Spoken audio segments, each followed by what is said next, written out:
Hello, welcome back to another episode of Pip's Allotment. I've been down this week, just here and there. Luckily I've been able to get down with Harry and get some fresh air and things. It's nice to have an allotment actually in a time like this. It's been working out really well because when we come to this site you never see anyone, you never cross any paths of anyone when you're here, so it's actually safer than going out for a walk around the street at the moment because people just don't seem to be keeping the distance. Well, the majority of people when you're walking past them with the dogs and things. So I actually prefer coming down here for what's classed as exercise anyway, and it's better for bringing Harry and obviously my wife who's pregnant, so she's high risk, so to be able to get some fresh air, it's really good. So it's a blessing to have an allotment. Right, so because we've been coming down and we've only been coming down like for 10 minutes and things like that, I've not really recorded anything I've been doing apart from putting the spuds in. I think I did like a time lapse of that, so I'll put that on. But what I want to do really, I think the best thing to do would be just to do a plot tour for the start of April, since it's April, I think it's the 2nd of April today. And then obviously this weekend I'll probably get some jobs done. But for at the moment, we can still get down at the allotment. And what I've noticed the people doing is they're coming into the allotment and they're planting they've literally just planted loads of potatoes. So you kind of get the impression that a lot of people are just thinking, right, I'm going to put loads of spuds in this year and I'm just going to leave it. And that's probably in preparation for like a bigger lockdown. So that's probably a good idea for some people as well.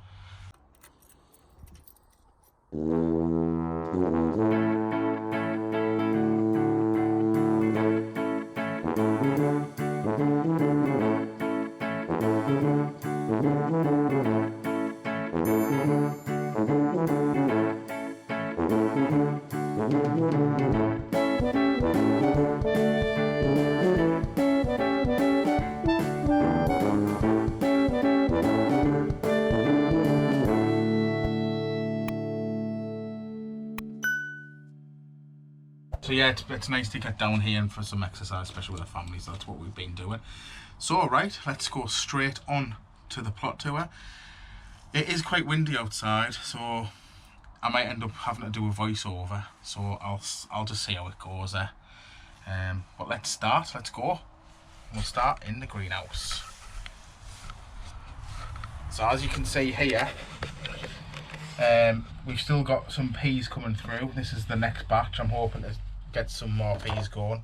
I've had to order some more peas. So that's the second batch coming through.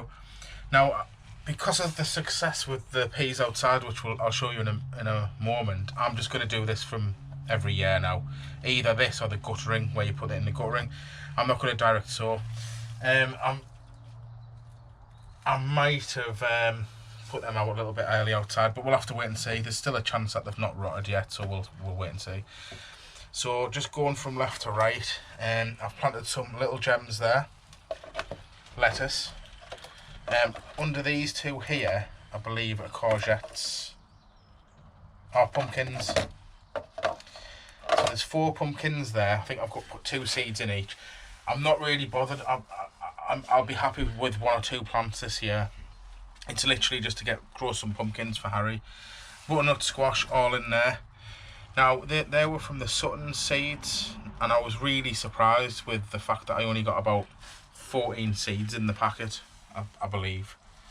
I'm not sure how many you were meant to get, but I was just expecting more.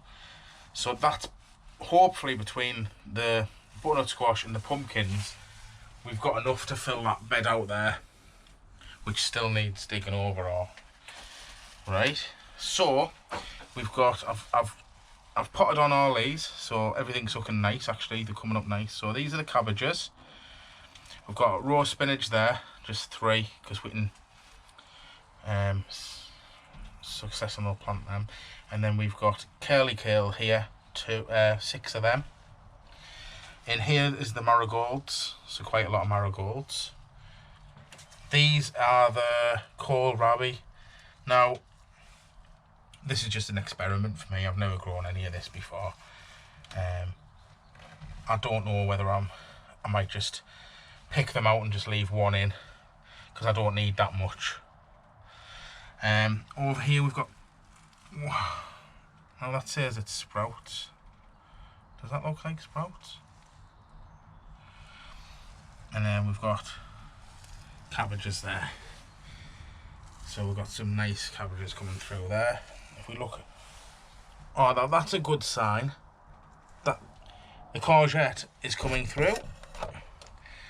These are the Swedish chards, sprouts. So interestingly, that was on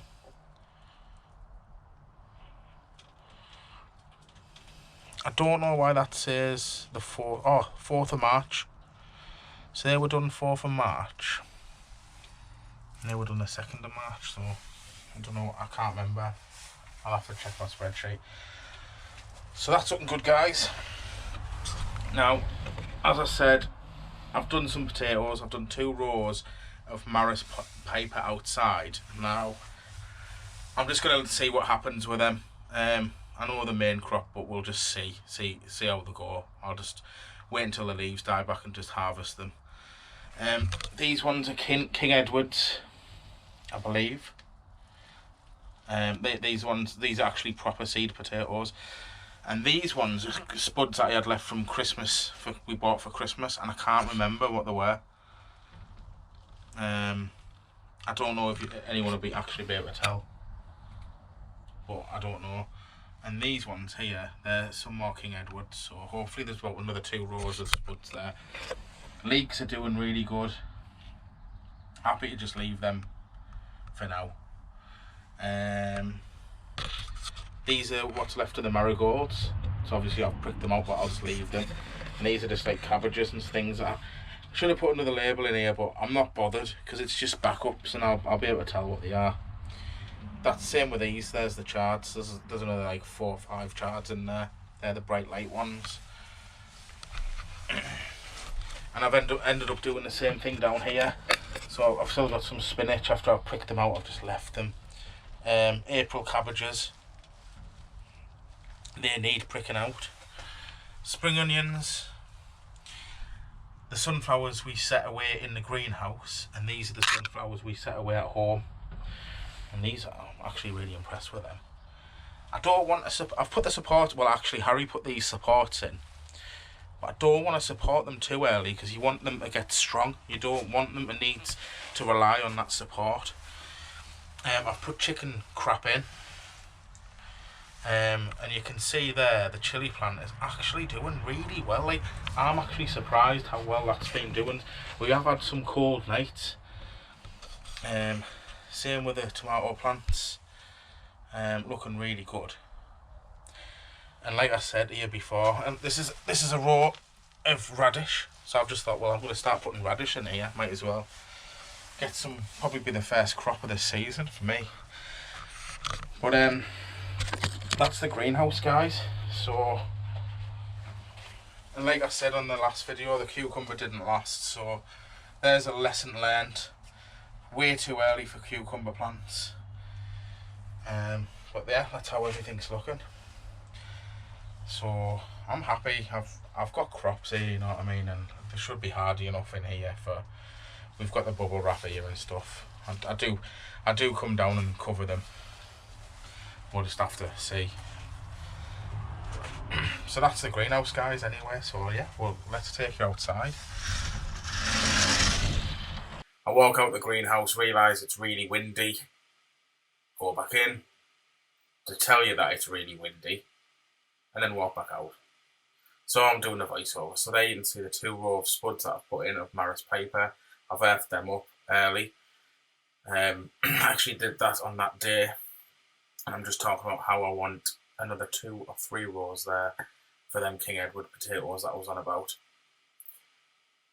So that's going really nice. Now here is some canes that I found. And I actually bought these canes for when I was doing the raised beds in my back garden years ago. To do the same kind of thing. And it just so happens that it's a perfect fit. So we just need to buy some. Well, I've actually ordered some more just to go there, finish that cage off. And I've actually got a net for the strawberries, which should fit over that hopefully. Here I'm just looking at the gooseberry plant. So that one looks okay. It looks as though it's getting there. These two back ones look alright as well now.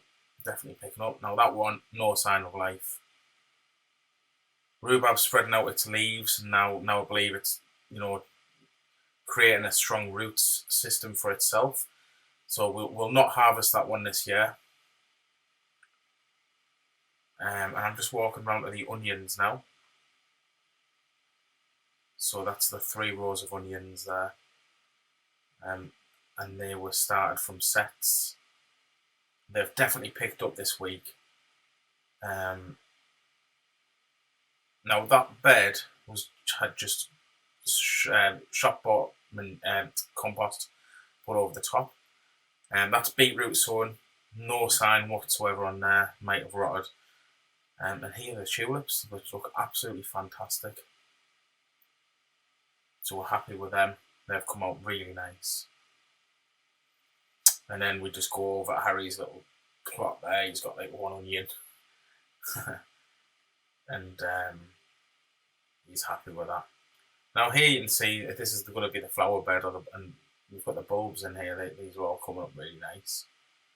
I think every single one of them's come up. And there's some more. I'm not good with the names of bulbs. I can't remember. I'll have to Google them. Cold frame fell over. Someone put a brick on for us. These are the fruit trees. These were all budding. The leaves are coming up for the first time ever. So that's encouraging to see. Raspberry canes. These are the new ones I put in. I took the old ones out. Some of them, there's no sign of life yet whatsoever. They're the 4 from Tesco's. I believe 2 of them, there's got leaves at the bottom. So it's still early days for them, but they're getting there. This is the peas. With that netting I was talking about, it's fantastic from Amazon. Managed to get another one for £8. I mean, look at that. There's just, the peas are just absolutely loving it in there. And the ones we saw direct have not come up yet. I still think there's a good chance that they're going to come up, but we'll see. And that's the blueberry bush there looking nice.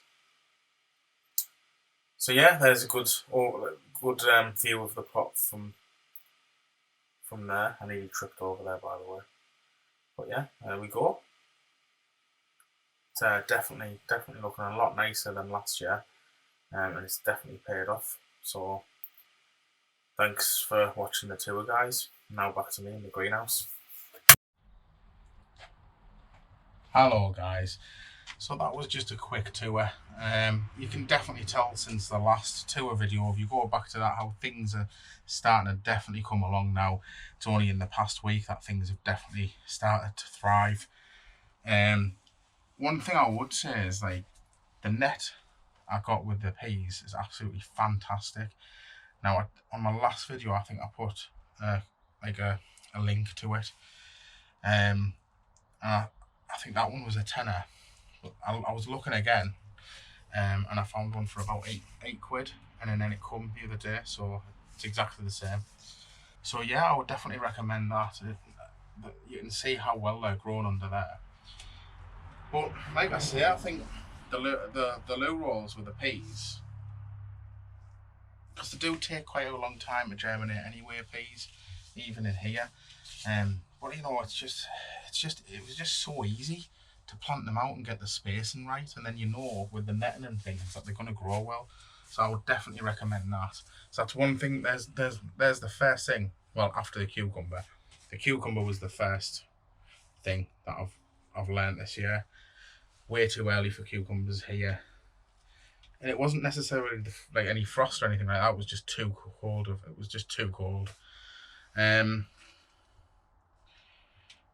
like I say, then I've planted the seeds, and they've germinated really fast now, and they've nearly caught up to where the other ones were, to be honest. So it just goes to show, sometimes if you're being a little bit hasty with your planting, it's pointless sometimes, because later sowings will catch up, and then you just think, well, what's the point? So risky things, it's probably safer to just leave to do a little bit later. But things where you need to get them in early to get a good harvest, like, you know, your chili plants and your tomato plants and things like that, I can see why people want to get them in done earlier. So other than that, really, I've got quite a lot of my seeds done now. Obviously we've got a lot of direct sowing coming up. Following that, I would say this weekend, or definitely next weekend, which is the Easter weekend, I'll be doing my main crop spuds, putting them in. I'm hoping to get, like I say, another 2 rows in there. Well, I'll easily get another 2 rows, and then I might even get another row for the potatoes that I had from Christmas. And we'll just, whatever happens with them happens. I'm not really fussed. So yeah, I'm quite happy with the progress and how things are going at the moment. So yeah, we've got. I'm in a good position. I think everything's good. Yeah, I think we're going to be good. I think it's coming together quite well, actually, to be fair. So guys, I hope everyone's looking after themselves, and you know, it's not affecting you all too much at the moment, and hopefully not. Hopefully things won't get tougher in the future, because obviously it is definitely going to have a lot of cause a lot of pressure on jobs and things like that. So I hope everyone's doing well out there, and your family's all okay, because yeah, it's just an absolute nightmare at the moment. So guys, really appreciate you dropping in again on Pip's Allotment. This was another tour video, so I'm glad that you've enjoyed having a nice look around, and I think it's probably a good time to do it because things have changed, and I'm sure you would have noticed that over the course of that video. But seriously guys, nearly up to 200 subscribers now with under a year, so about 10 months I think the channel's been running, and most of them have come from the last couple of months. So thank you to all my subscribers. I hope you're enjoying all the content that I'm putting out. I do try and put out some good content. I only usually do videos when they're worth doing. So I hope you appreciate that. And then there's the fact that you know, I'm about 3 or 4 or 5 subscribers off getting 200. So come on guys, we can do it. But no, seriously, I really appreciate everyone that comments, and I try and get back to all them comments. So yeah guys, thanks for joining Pip's Allotment, and I'll see you next time. Cheers.